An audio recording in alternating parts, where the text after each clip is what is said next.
There are no true native wild monkeys to North America, but there are 3 species of monkeys that are running wild in North America.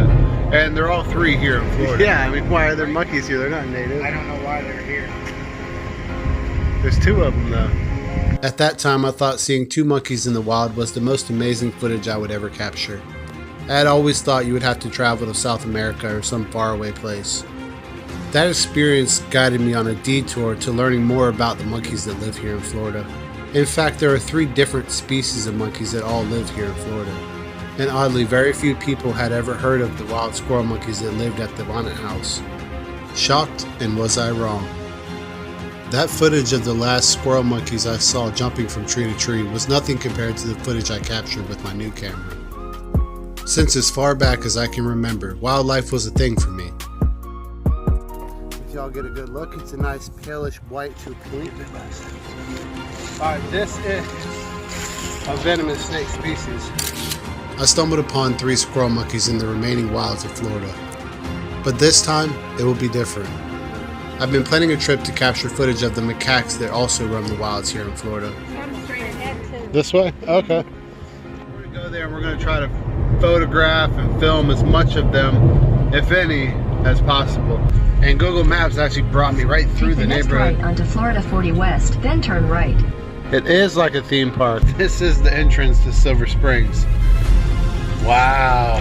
I gotta say, it's more impressive than I actually expected. Here it is, Silver Springs entrance. Alright. Now this was bought by the state several years back, and they've closed down many of the non-native exhibits, so I have no idea what I'm getting into, but we're gonna find out. Turn left. Alright, now it's Saturday, but I will say it's really not that busy here. Look at that, they have like a little fancy entrance. As I approached the state park, stress from the world just disappeared, and a great deal of excitement filled my mind and body. Water fountain when you come up. Alright, $2 to get in. Those are the world famous glass bottom boats over there. They told me if I was with the media that I'd have to sign in.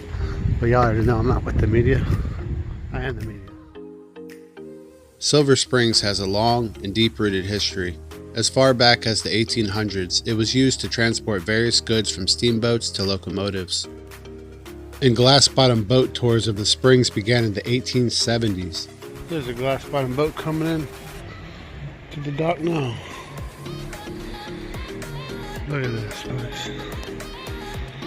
I spoke with somebody, asked if there were monkeys. I spoke with 2 people. First person said I'm late.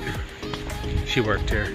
I think she wanted me to join the photography tour. Then the second person said they saw signs, but they didn't see any actual monkeys, so we're gonna go up here and see if we can find the actual monkeys. Y'all haven't seen any monkeys, have you? No? No monkeys? No, wood duck. A wood duck.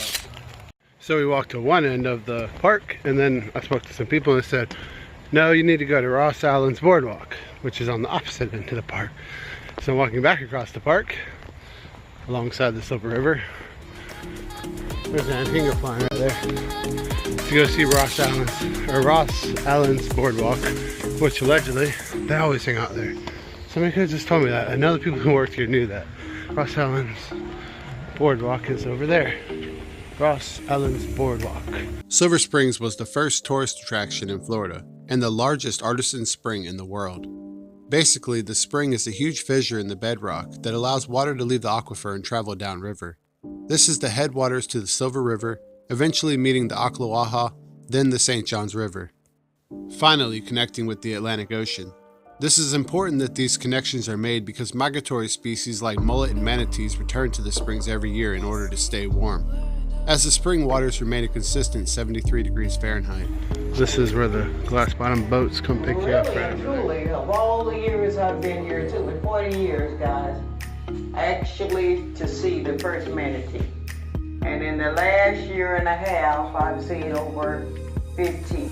It's so different, and you really never know when you're going to see a manatee. They've been seen on the river back in the 50s and 40s, back in them days, but they weren't plentiful. It was very seldom. Supposedly there's a manatee right here.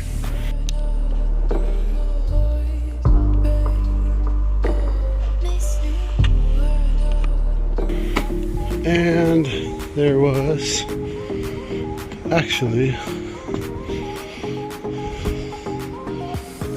10 monkeys up here in the trees. So let's see.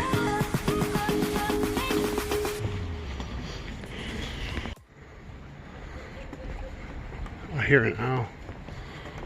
Y'all see any monkeys? Straight ahead too. This way? Okay. Thank you. Got an eye level straight out there. Okay, awesome.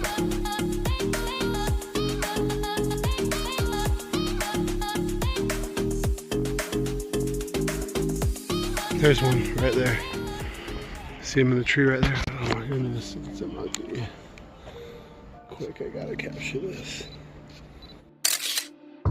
In 1938, the manager of a glass-bottom boat operation reportedly released 6 Rhesus Macaque monkeys on an island in the Silver River to attract tourists to his boat tours. The released monkeys swam to the surrounding forest and increased their numbers rapidly.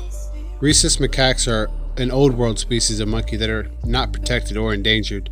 Their range is from China in the east to Afghanistan in the west, and they are highly adapted primates. They are mostly herbivores, feeding mainly on fruit, but also eating seeds, roots, buds, and bark. They are estimated to consume around 99 different plant species and 46 different families. Rhesus macaque monkeys are self-aware. In several experiments giving mirrors to Rhesus macaque monkeys, they looked into the mirrors and groomed themselves, as well as flexed various muscle groups. While the macaque may be prolific, its existence has helped save countless humans. As sad and controversial as it is, Rhesus macaques were used to help develop vaccines for countless potentially fatal diseases, like rabies, smallpox, and polio. October 25th, 1999, the Rhesus macaque became the first cloned primate. January 2001, the first transgenic primate. Andy carries genes from a jellyfish. There's no question that the macaques are thriving here in this ecosystem. They're feasting on all this different native vegetation. You hear that monkey call? I've never heard him call like that. So that may be some sort of territorial dispute. I do believe that's what that is. But oh my goodness.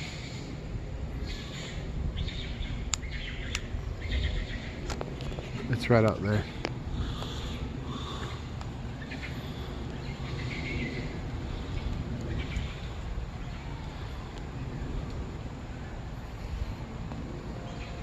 As we walk through the woods here, we see just how prolific these macaques have become. They're everywhere. They form massive troops and they are thriving in this ecosystem. We've witnessed them feasting on leaves and exhibiting different social behaviors. These monkeys are not native, but they are very interesting and kind of like an island or isolated population of animals that we can experience even though we're not in that area. Sheer number and abundance of wildlife I found here at Silver Springs State Park has really blown my mind. It's awesome to see what preservation efforts can do for an environment. I'm not sure what that is. It's crazy, right? But if you like the content on this video, be sure you hit the like button and subscribe to this channel. We'll see you next time right here in the great outdoors. I'm your host Alex, the Florida Wildlife Guy.